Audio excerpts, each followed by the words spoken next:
Para esta lección, el tema es abordar los siguientes mandamientos de esa primera tabla. Decíamos que los primeros tres mandamientos se refieren a nuestra relación con Dios. Hablábamos del primero en una sesión anterior y ahora nos tocaría estudiar con detalle el segundo y el tercer mandamiento para concluir, como diría San Agustín, esa primera tabla de los 10 mandamientos.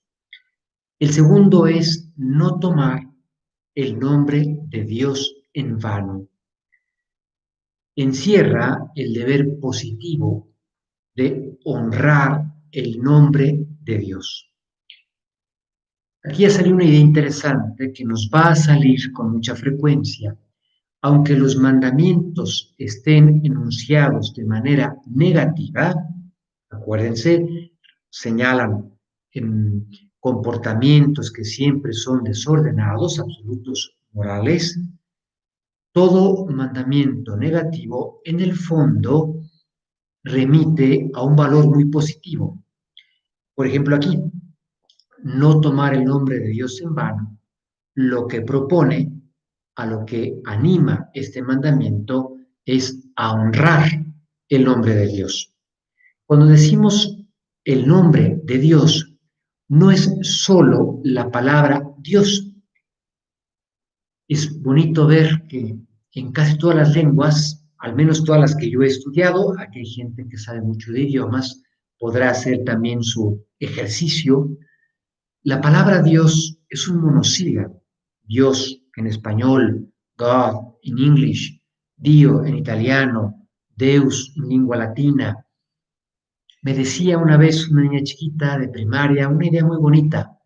Decía, como si fuera una palabra tan sencilla que hasta un bebé pudiera pronunciarla. Bonita idea, ¿verdad? Pero cuando hablamos del nombre de Dios, no es solo la palabra con la que expresamos el concepto, sino la realidad a la que yo me refiero con esa palabra. Cuando honramos el nombre de Dios, cuando alabamos a Dios, cuando hacemos oración, cuando confieso a Dios delante de los demás. Hacer apostolado es una manera bonita de vivir en positivo el segundo mandamiento.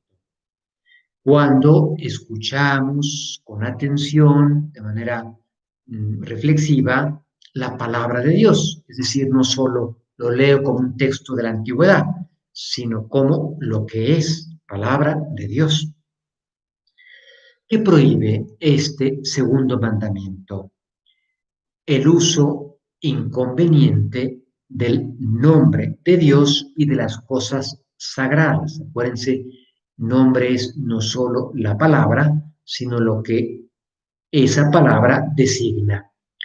Y específicamente, cuando hablamos del segundo mandamiento, hay dos pecados que están previstos y que hay que evitar.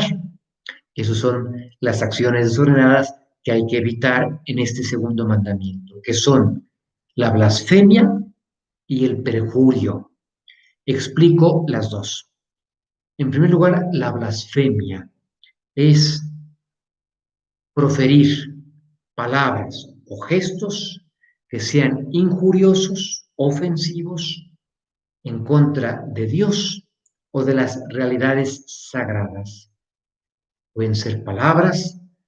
Hemos comentado en clase que, gracias a Dios, en México casi no se escuchan, pero en España, en Italia, tristísimamente, suele suceder que a veces las interjecciones sean blasfemias.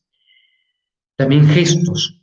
Alguien que toma un crucifijo y lo pone en la hoguera, en la chimenea para quemarlo como señal de insulto a Dios, es una blasfemia.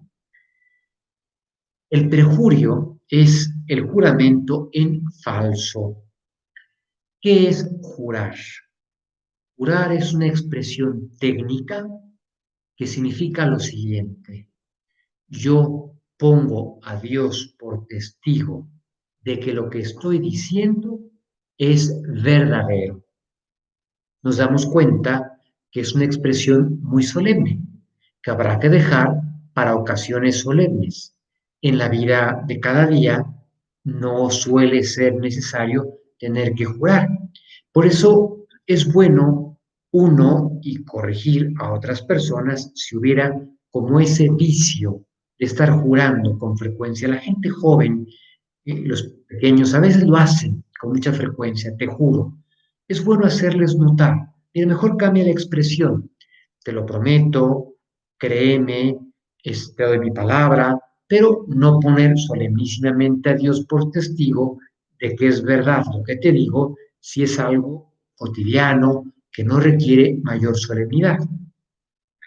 Para que un juramento sea lícito, la teología moral establece tres condiciones, en cuyo caso podría ser legítimo jurar. Por ejemplo, una persona que es llamada a juicio y se le pide jurar en ese juicio. Primera condición, que sea verdad o que al menos yo tenga la certeza moral de que lo que estoy jurando es así. Un juicio en falso es precisamente el que no respeta esta condición. Yo juro algo sabiendo que esto que afirmo con juramento es falso. Ese es el prejurio. Las otras dos condiciones para un juicio, un juramento legítimo, es una que llamamos juicio, que es que se realice de manera ponderada. Contraejemplo, Herodes, en el banquete de su cumpleaños, baila la hija de su concubina, que es Herodías, la chica se llama Salomé, y le gusta tanto a Herodes el baile que jura darle todo lo que la niña le pueda pedir, aunque sea la mitad de su reino. Aleccionada por su madre, la niña lo que pide es la cabeza de Juan el Bautista. Un juicio un juramento que no se realizó con juicio, no era ponderado, era en un banquete al calor de las copas, no había que hacer ese juicio, ese juramento, y por tanto no había obligación de vivirlo. La tercera condición para que un juramento sea legítimo, decíamos, que sea verdadero, que sea con juicio, podríamos decir ponderado, bien pensado, y la tercera condición, que sea algo justo. Yo no puedo jurar algo que no sea justo. Por ejemplo, a veces sucede, alguien que jura que va a matar a otra persona para vengarse de alguna afrenta. Pues no es algo justo, no se puede matar. Ya hablaremos del quinto mandamiento. Por tanto, ese juramento no es legítimo y no se está obligado a cumplir con ese juramento. El segundo mandamiento de la ley de Dios, que habla del nombre de Dios, de las cosas sagradas, también de alguna manera hace referencia al nombre del cristiano. En el bautismo, la iglesia da al cristiano un nombre. Papás, padrinos y párroco han de procurar que sea un nombre cristiano. Ahora se estilan todo tipo de nombres, quizá especialmente para las damas, a veces tomados de telenovelas, de programas. Bueno, muy bien, pero que allí haya un nombre cristiano. Para eso has venido a bautizar a tu hijo, a tu hija, a darle un nombre cristiano. Hay que respetar el nombre de cada persona. Pues no es bueno los apodos, ¿eh? Dice Isaías, te he llamado por tu nombre, tú eres mío. La cultura hebrea tiene mucho aprecio del nombre de cada persona, porque en la Biblia el nombre es revelador de la persona que lo lleva. Por eso, cuando Moisés le pide a Dios, oye, me envías al pueblo de Israel, ¿quién le digo que me está enviando? Y Dios hace algo muy sorprendente, le revela su nombre a Moisés. Yo soy Yahvé, el tetragrama sagrado. el que es. Y así le dirás al pueblo de Israel, el que es, me envía a ustedes. Respetar a una persona, respetar el nombre de la persona. Esto que la cultura hebrea es muy respetuosa del nombre, me contaban, yo no he podido estar, ya me encantaría poder visitarlo, hay un mausoleo en Jerusalén, en Israel, que se llama Yad Vashem. En hebreo significa recuerdo y honra a todos los judíos que murieron en el Holocausto. Está muy bien documentado históricamente, uno va viendo las fichas, los recuerdos que hay de cada uno de esos millones de víctimas dentro del Holocausto, lo que se ha podido identificar de cada persona. Y al parecer hay una especie como de música de fondo que es el nombre de cada una de esas víctimas que se está pronunciando, el sonido ambiental lo va pronunciando, como para decir, aunque tú hayas sido víctima de una injusticia tremenda que te quitó la vida, aquí te seguimos recordando y recordamos tu nombre. Es un gesto profundo, bonito, interesante. Y pasamos al tercer mandamiento, santificar las fiestas, que ya está enunciado incluso de una manera positiva. Hay que honrar a Dios con obras de culto en determinados días, momentos del tiempo cronológico. En el Antiguo Testamento, Dios establece para su pueblo que el día que ha de santificar, que ha de honrar especialmente a Dios, es el Shabbat, el sábado, recordando la creación. Dios creó en 6 días, la semana comienza en domingo, y el séptimo, el día sábado, descansó. En el Nuevo Testamento, ese día festivo se traslada al domingo, 10 dominica, que quiere decir día del Señor, en recuerdo de la resurrección de Cristo, que es el centro, el fundamento de la vida cristiana y de la fe cristiana. Cristo, con su redención, ha inaugurado una nueva creación. Y ahora no solamente somos criaturas de Dios, sino que somos sus hijos. Y así como el pueblo de Israel sigue celebrando a Dios en el sábado por la creación, el nuevo pueblo de Dios, que es la iglesia, celebra a Dios en el domingo, recordando esa segunda creación que hemos inaugurado con la resurrección de Cristo, con la redención efectuada por el Mesías. Además del domingo, la Iglesia, nuevo pueblo de Dios, el Israel ampliado, ha instituido fiestas con distintos grados de solemnidad para celebrar los misterios de Dios, para honrar a los santos, incluida la Reina de los Santos, que es nuestra Madre Santa María. Cuando se habla de santificar esas fiestas, la pregunta es, ¿cuáles son y qué significa santificar? ¿Cuáles son las fiestas? Los domingos siempre, de todo el año. El domingo es el eje de cada semana, desde el punto de vista de la liturgia, del culto a Dios. Y luego, en cada país se establecen algunos días de fiesta que hay que cuidar, fiestas de guardar. Hay que averiguar en cada país cuáles son esos días de precepto, esos días de guardar, esas fiestas que hay que cuidar. Les puedo recordar las 4 fiestas que tenemos en todo el territorio de México país. 1 de enero, Maternidad Divina de María, María Madre de Dios. El jueves de Corpus Christi es el día de fiesta más complicado de acordarse porque siempre cae en día laboral en jueves, hacia finales de mayo o junio.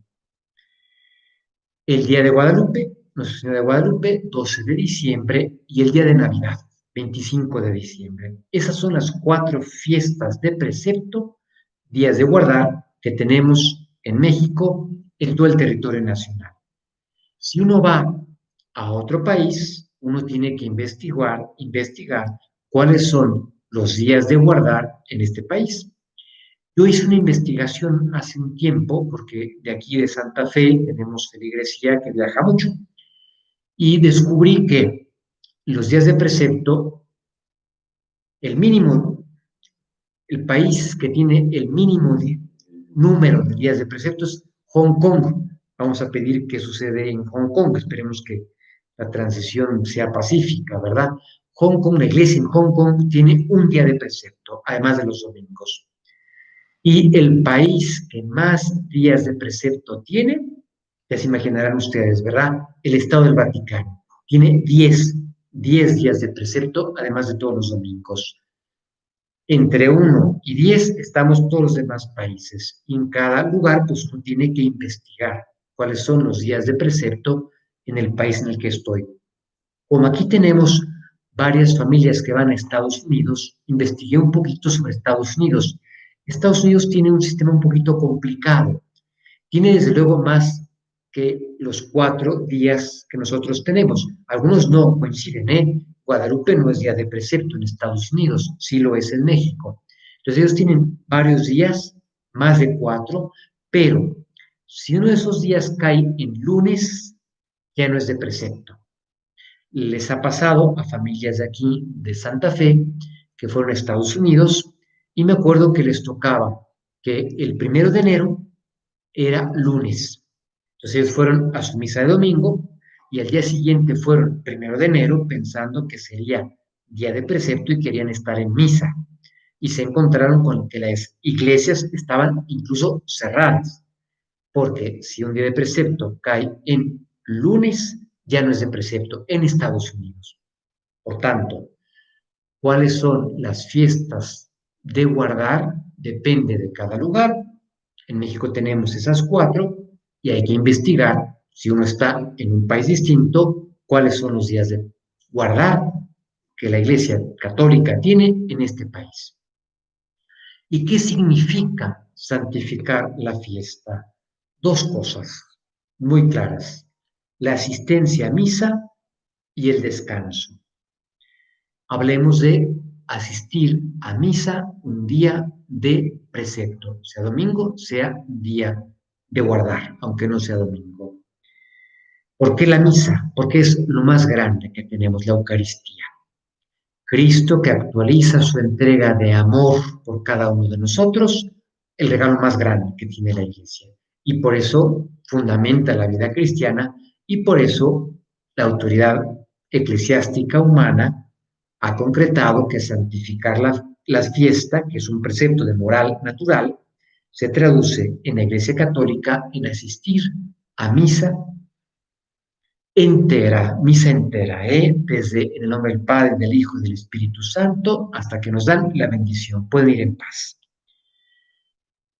Típica pregunta: bueno, si por razones ajenas a mi voluntad, porque tenemos niños pequeños y a la hora de subirlos al coche para llegar a misa, ¿qué es lo más tarde que se puede llegar? Ojalá no sea ese el tema, pero bueno, sino que llegáramos con tiempo para sacar provecho de lo más grande que tenemos, que es la misa. Pero hay que llegar por lo menos hasta antes de la presentación de los dones.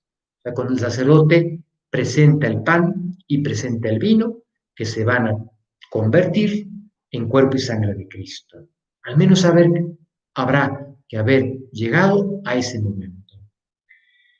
Misa entera, que ha de verificarse el día de precepto, domingo o fiesta de guardar, o bien el día anterior por la tarde. Así lo dice el Código de Derecho Canónico. ¿Qué significa el día anterior por la tarde? Que si no ha habido ninguna indicación de la autoridad competente, el día anterior por la tarde es desde las 12 del mediodía, ya empieza la tarde. Entonces, cualquier misa que yo oiga a partir de las 12 del mediodía del día anterior, con esa yo puedo vivir el precepto de asistir a misa domingo o día de precepto. No se pide que los textos sean los propios de la fiesta o del domingo, no se pide eso. Puede ser una misa de graduación, de funeral, una primera comunión, una boda, lo que sea. Misa entera, oída el día de la fiesta o del domingo o el día anterior por la tarde. Ahora bien, la autoridad puede restringir esa posibilidad temporal, puede acotarla. Hay lugares donde la autoridad sí se ha pronunciado y hay que saberlo. Les cuento mi experiencia personal. Yo he vivido en Guadalajara. En Guadalajara la autoridad sí ha dicho que para poder vivir el precepto de asistir a misa en la víspera tiene que ser a partir de las 6 de la tarde en adelante. 6 de la tarde. Yo he vivido en esta ciudad de México, he vivido en Puebla de Los Ángeles, he vivido en Morelia y allí no hay restricción. Por lo tanto, allí se aplica que desde las 12 del mediodía del día anterior, yo ya con una misa que yo escuche entera, puedo vivir el precepto de asistencia a misa. Tiene que ser una presencia corporal, hay que estar físicamente, no esta presencia virtual. Ahora bien, ese precepto es dispensable. La autoridad puede dispensar del precepto de asistir a misa, como se está viviendo en estos días de la contingencia. En todos estos días, y en esta arquidiócesis de México, ya lo recordó hace poco el cardenal, aun cuando los templos se reabran el lunes 13 de julio, aún abriéndose los templos, permanece la dispensa. De tal manera que si alguien está en población vulnerable, alguien tiene catarro, no venga a misa, está dispensado. Por tanto, el precepto de asistencia a misa es dispensable por la autoridad competente, como lo estamos viviendo, o por enfermedad. Si estoy enfermo, no solamente de COVID, ¿verdad? De cualquier enfermedad que sea poco prudente salir a misa, estoy dispensado de asistir corporalmente a la misa. O bien porque alguien tiene que cuidar de enfermos o de personas mayores o de niños pequeñitos. También la persona que atiende esta exigencia de la caridad está dispensada de la asistencia a misa. Se entiende que igual que los niños, personas mayores que se les dificulta ir y enfermos. Es obligación grave, bueno recordarlo, ¿eh? Si no se puede asistir a misa porque estoy enfermo, una situación que se presenta mucho en los colegios es los pequeños preguntan, oye, ¿y si mis papás no me llevan a misa? Es doloroso, ¿verdad? Pero sucede con cierta frecuencia. Hay que tranquilizarlos. Mira, la obligación es de tus papás. Tú recuérdales. Oye, papá, mamá, con gracia, con pillería, no el mismo domingo, desde el día anterior. Mañana es domingo, vamos a misa juntos. Pero el pequeño no está obligado a ir, es obligación de sus padres. Pero si no se puede ir a misa, porque un pequeño al que no lo llevan, porque estoy enfermo, porque estoy dispensado, de todas maneras, lo que sí sigue siendo válido es que hay que santificar el domingo o el día de guardar. Y por tanto conviene hacer algo. Muy bien, no pude ir a misa, pero puedo rezar, puedo ofrecer algún sacrificio, puedo hacer una lectura especial. Si uno es un poquito más grande y maneja estas tecnologías, puedo buscar en internet las lecturas de ese día y llevarlas a mi oración personal. Por tanto, aunque esté dispensado de ir físicamente a la misa, puedo hacer algo para santificar el día domingo. Decíamos que santificar los días de fiesta, domingos y días de guardar, implica la asistencia a misa, de la que ya hemos hablado, y el descanso, parecido al Shabbat judío, ¿verdad? Dios nos pide descansar de la mente, del cuerpo, recuperar fuerzas. Evidentemente que si alguien tiene una obligación de justicia o de caridad, hay que atenderla. Los policías, el personal sanitario que están de guardia un domingo, por eso hay que pedir por ellos, ¿eh? No se nos olvide que gracias a que ellos siguen en sus puestos de trabajo, la vida en sociedad puede seguir funcionando. Desde luego que si alguien tiene asuntos pendientes, la mamá responsable, que tiene tareas del hogar, el chico estudiante, la chica estudiante, que tiene mucha tarea retrasada, tiene que estudiar y preparar sus exámenes, lógicamente se puede aprovechar el día domingo para ponerse al corriente en esos trabajos, pero que sí haya algo de descanso, ¿eh? Que sí haya la oportunidad de recuperar fuerzas físicas, anímicas, mentales, espirituales. Está la obligación de facilitar a la gente que depende de mí que también puedan gozar del descanso del domingo y de la posibilidad de asistir a misa. Ejemplo típico, las empleadas del hogar, tan valiosas en la vida de una familia. Si están en el domingo en casa con la familia, hay que velar para que ellas puedan descansar algo, recuperar fuerzas y que tengan la posibilidad de participar de la misa.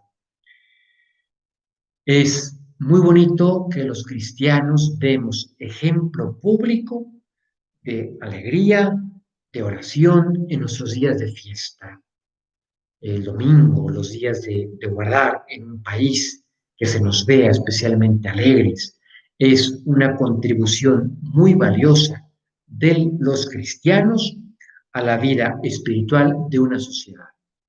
Es muy bonito ver que en muchísimos países, desde luego el domingo, y muchos días de fiesta de la iglesia son días de fiesta civiles también, porque denotan que esa sociedad tiene raíces cristianas y ha incorporado como días de fiesta civil festividades religiosas. Eso es muy bueno. No siempre se puede. Pienso en Israel, pienso en los países de Medio Oriente, pues países oficialmente judíos, oficialmente musulmanes, pues no se conseguirá. Pero los cristianos llamados a dar ese ejemplo público, bonito, de oración, de respeto a los demás, de alegría, los días de fiesta en donde tenemos esta mayor posibilidad de tratar a Dios. Recapitulando los puntos principales de estos dos mandamientos, no tomar el nombre de Dios en vano, es respetar el nombre de Dios, el nombre de las cosas sagradas y por lo tanto evitar la blasfemia, el insulto a Dios o a las cosas sagradas y evitar el perjurio, que es jurar en falso. Y tercer mandamiento del Decálogo, santificar las fiestas, que para los cristianos católicos se traduce en los domingos y los días que en cada lugar están indicados como días de precepto, la asistencia a misa y el conveniente descanso. Como es una concreción de la autoridad humana eclesiástica, asistir a misa es un mandamiento, esta dimensión de la asistencia a misa que es dispensable por el pastor propio, por enfermedad, por una causa grave. Pero permanece ese tercer mandamiento, santificar las fiestas. Si no he podido ir a misa, sí procurar hacer algo que me permita recordar que estamos en un día de precepto y que hay que santificarlo. Con esto terminamos lo que San Agustín llamaría esa primera tabla del Decálogo y pasaremos ya a partir de la... Perdón, estaba ya acabando antes de tiempo. y comenzaremos a partir de la siguiente sesión a hablar de los mandamientos que regulan nuestra relación con el prójimo, empezando por el cuarto mandamiento. Me ha dado una gran alegría saludarlos.